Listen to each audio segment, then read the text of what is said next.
martyr of herself as a Catholic in good standing. So I think, you know, we live in a world where necessarily we must be engaged in political action.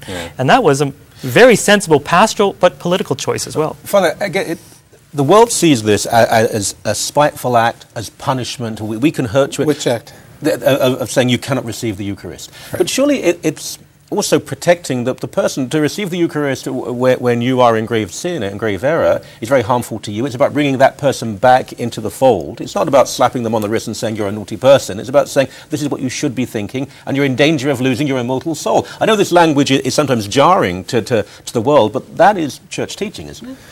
It certainly is church teaching, and there are ways to go about that. I have not dealt with heads of state coming to communion to me, as was described.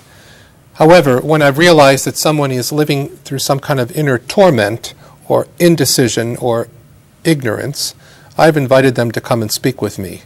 And what has always amazed me in every case, especially when I was chaplain at the University of Toronto for 6 years, people had no idea whatsoever of the full implications of the Eucharist, what it means to receive the Eucharist.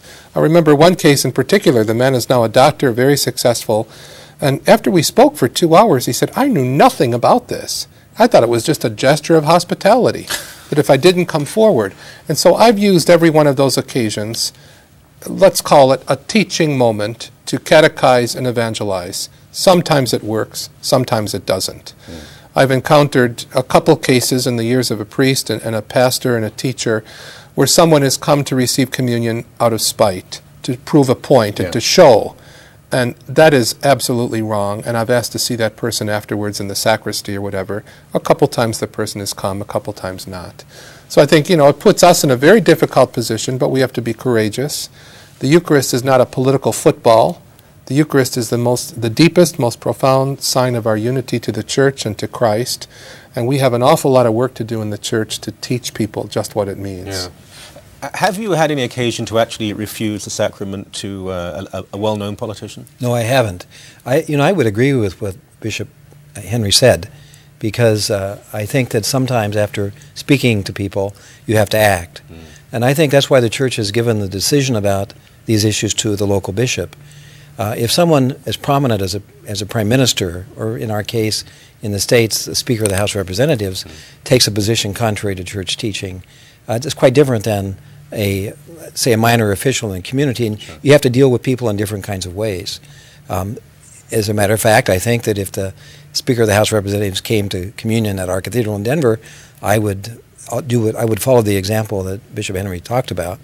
But I think each case has to be handled in a different way, because we have different pastoral needs. Is it fair to say she might not be coming to the cathedral in the near future? Well, I don't know what she'll do. Oh, we can but hope. Back in a few moments on the Michael Coren Show. More to talk about. Don't go away.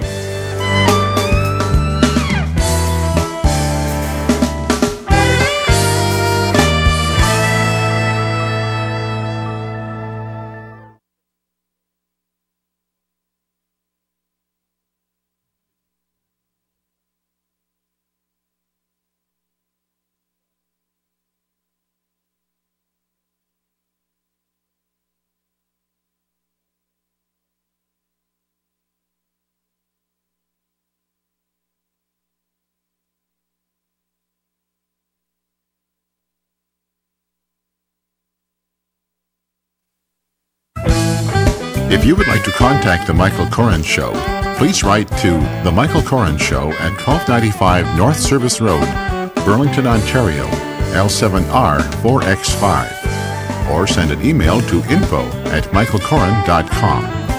If you would like to know more about CTS TV, we invite you to visit our website at ctstv.com.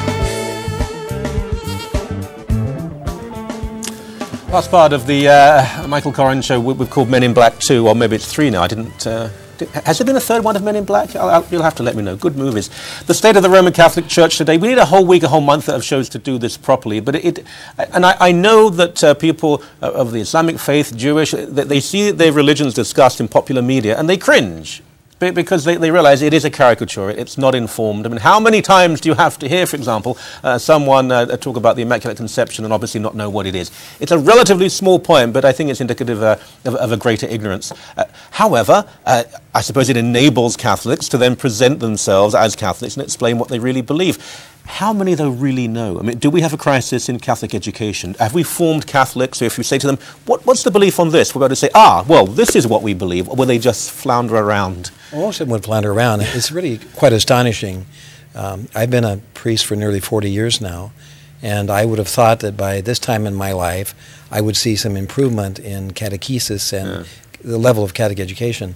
But I'm continually astonished at how poorly we've done our job. And that responsibility in an ultimate kind of way belongs to the bishops.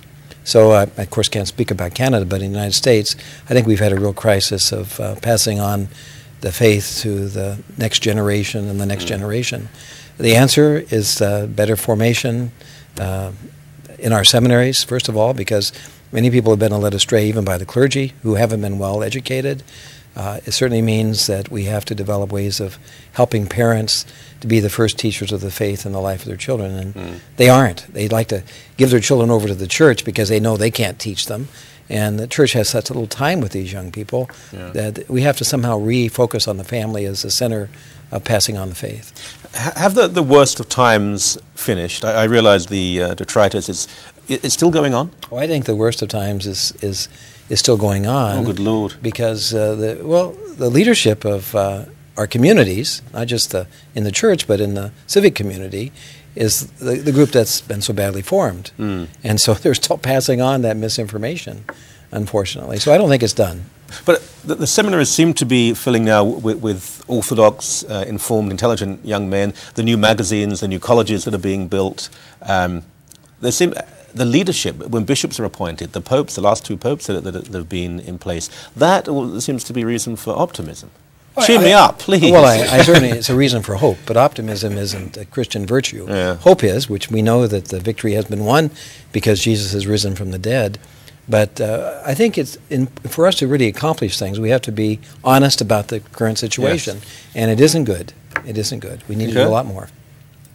I think we've confused for almost 60 years in the church the idea of information with formation. As clergy, we are so deeply formed for many years at an incredibly important part of our life that it was hard for us to be able to understand how very difficult it is to have formation for our lay people who are confronted on so many sides and being pulled in so many different ways. So we've informed. If you look at the catechetics, unfortunately the catechetics is founded on a very silly premise, and that is that everybody that you're teaching is a practicing Catholic kid from a practicing Catholic family. In Ontario, less than a third are. And so we have to be able to change it from just catechesis to really evangelization. And, you know, I would agree with your Grace in that we have a problem in that, you know, you've got several generations now of people you've drawn from that pool who are then going to be responsible.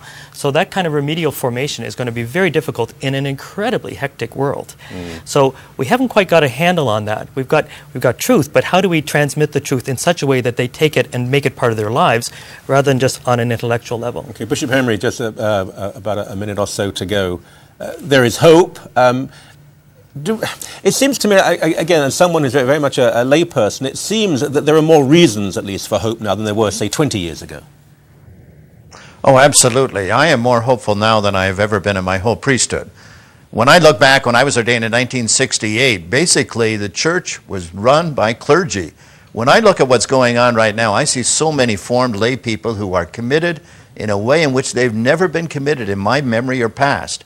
When I look at Catholic education, I'm extremely optimistic. I recognize that what we're challenged with right now is swimming upstream. The culture we're living in is extremely strong.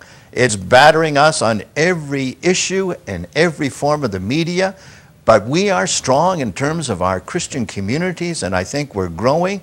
I'm extremely optimistic about the future of Catholic education. Okay, I see nothing but good news. I'm sort of in the middle, apparently, but hopeful, optimistic? I would